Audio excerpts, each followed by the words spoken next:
Comparative study of the contribution of Taylor and Fayol.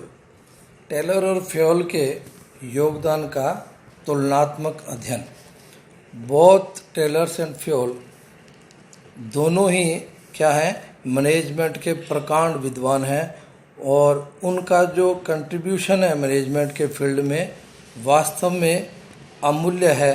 Taylor एक ऐसी personality थी जिन्होंने अपने करियर को एक श्रमिक के रूप में शुरू किया था, लेबरर के रूप में शुरू किया था।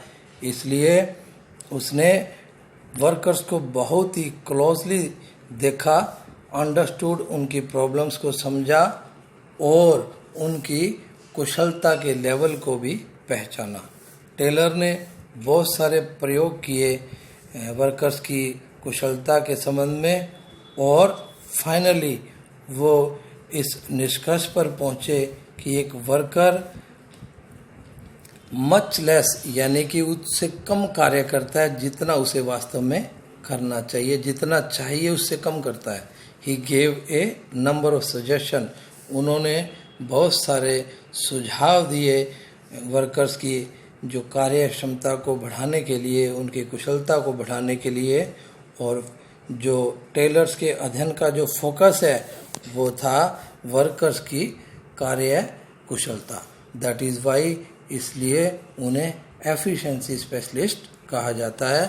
और ऑन द कॉन्ट्ररी, इसके विपरीत, फ्योल ने अपने कैरियर को एक हाई रैंकिंग मैनेजर के रूप में शुरू किया था। इसलिए उन्होंने ऑब्जर्व किया, ये अवलोकन किया और समझा, हाई रैंकिंग मैनेजर की समस्याओं को देखा उनको और समझा।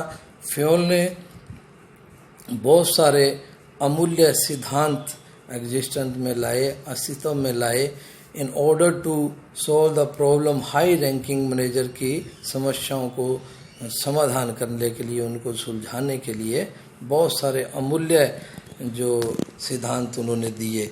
हिज फोकस ऑफ स्टडी, उसके अध्ययन का जो फोकस था वो हाई रैंकिंग मैनेजर की समस्याएं थी।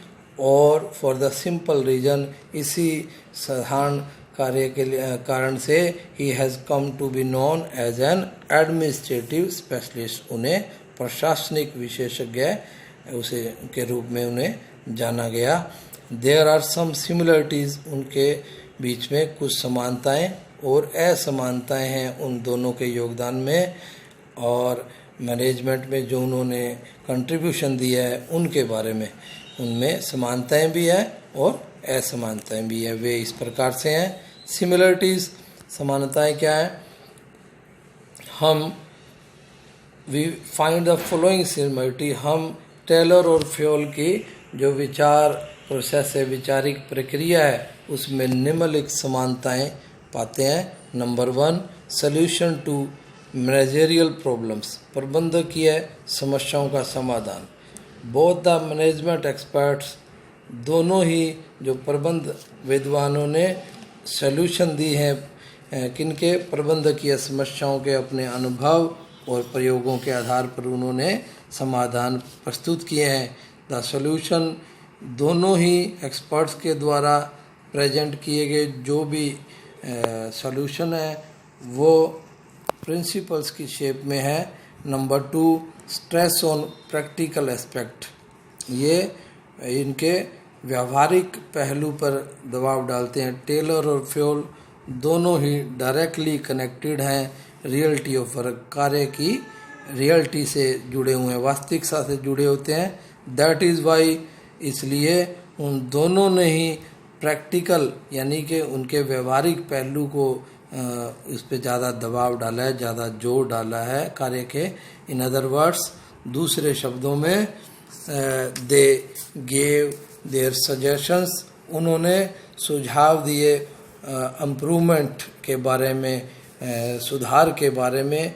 Where such improvement were possible, जहाँ भी इनमें सुधार की गुंजाइश थी। और they did not lay down any principle, उन्होंने कोई ऐसा सिद्धांत प्रतिपादित नहीं किया जिसे प्रैक्टिकली जिसको पैरामीटर में लाया नहीं जा सकता, जिसको परिचालन में नहीं लाया जा सकता। Point number 3, stress on good industrial relation, अच्छे औद्योगिक संबंधों पर दबाव।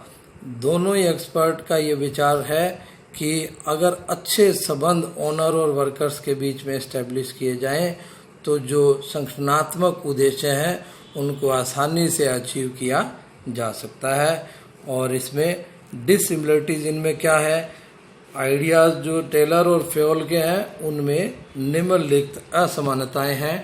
Difference between Taylor and Fayol, basis of different Taylor Fayol. Basis of difference में नंबर 1 पर्सपेक्टिव। पर्सपेक्टिव का मतलब है किस परिप्रेक्ष्य में जो टेलर का जो विचारधारा है वो प्रोडक्शन एक्टिविटी से संबंधित है, फैक्ट्री एरिया से संबंधित है, और फ्यूल की जो विचारधारा है वो उच्च स्तर के प्रबंध से संबंधित है। दूसरा यूनिटी ऑफ कमांड, निर्देश की एकता। इसमें निर्देश की एकता का उल्लंघन किया जाता है। एक वर्क 8 स्पेशलिस्ट एक बार में यानी कि एक ही समय में 8 विशेषज्ञों के सुपरविजन में कार्य करता है। और Fayol the principle is applied strictly, Fayol में सिद्धांतों को बड़े दृढ़ रूप से या सख्ती से उनको लागू किया जाता है। नंबर 3 एप्लीकेबिलिटी, लागू होना। ये it is apply in special situation, ये विशेष परिस्थितियों में इसे अप्लाई किया जाता है और इसे सार्वभौमिक रूप से अप्लाई किया जाता है। नंबर 4 बेसिस ऑफ फॉर्मेशन, इसके निर्माण का आधार। Establish principle of scientific management, जो इसमें ऑब्जर्वेशन और एक्सपेरिमेंट के आधार पर इन साइंटिफिक मैनेजमेंट के प्रिंसिपल्स को एस्टेब्लिश किया गया है। और फेयोल ने जो व्यक्तिगत अनुभवों के आधार पर यूनिवर्सल जो ट्रूथ है उसको प्रस्तुत किया है।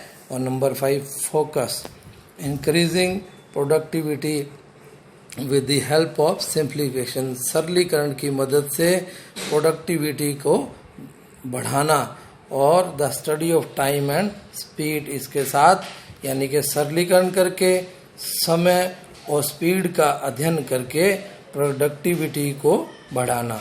और फेयोल ने क्या किया, इस पे किस चीज़ पे फोकस किया कि पूरे एडमिनिस्ट्रेशन के अंदर विभिन्न प्रिंसिपल्स को अपना करके उनमें सुधार लाना। और नंबर 6 पर्सनैलिटी, इसमें व्यक्तित्व, ये था साइंटिफिक वैज्ञानिक और ये था प्रोफेशनल माने पेशेवर व्यक्तित्व था। एक्सप्रेशन, इन्होंने साइंटिफिक मैनेजमेंट को प्रतिपादित किया और इन्होंने एडमिनिस्ट्रेशन के बारे में जनरल थिंकिंग प्रदान की। इन कंक्लूजन, निष्कर्ष रूप में ये कहा जा सकता है कि आजकल बहुत सारे चेंजेस मैनेजमेंट के उसमें आ गए हैं, मैनेजमेंट के वर्ड में आ गए हैं, विश्व में आ गए हैं। It is because of these changes, इन्हीं चेंजेस के कारण जो टेलर के जो प्रिंसिपल्स हैं वो कुछ पुराने लगते हैं। ऑन दी अदर हैंड, दूसरी तरफ जो फ्योल के द्वारा एडवोकेटेड जो प्रिंसिपल्स हैं उनके द्वारा बताए गए वो मॉडर्न कंटेक्स्ट के आधुनिक संदर्भ के अंदर ज़्यादा मतलब कि उनको ध्यान दिया गया है, उनको ज़्यादा अपनाया गया है। इवन देन टेलर्स कंट्रीब्यूशन, फिर भी टेलर का जो योगदान है उसे हम अमहत्वपूर्ण या बिना महत्व का नहीं समझ सकते, क्योंकि उसके जो प्रिंसिपल्स हैं वो निश्चित रूप से मैनेजर को एक या अन्य तरीके से गाइड करते हैं, उनका मार्गदर्शन करते हैं। Thank you. और वीडियो को लाइक करना और सब्सक्राइब करना ना भूलें। Thank you very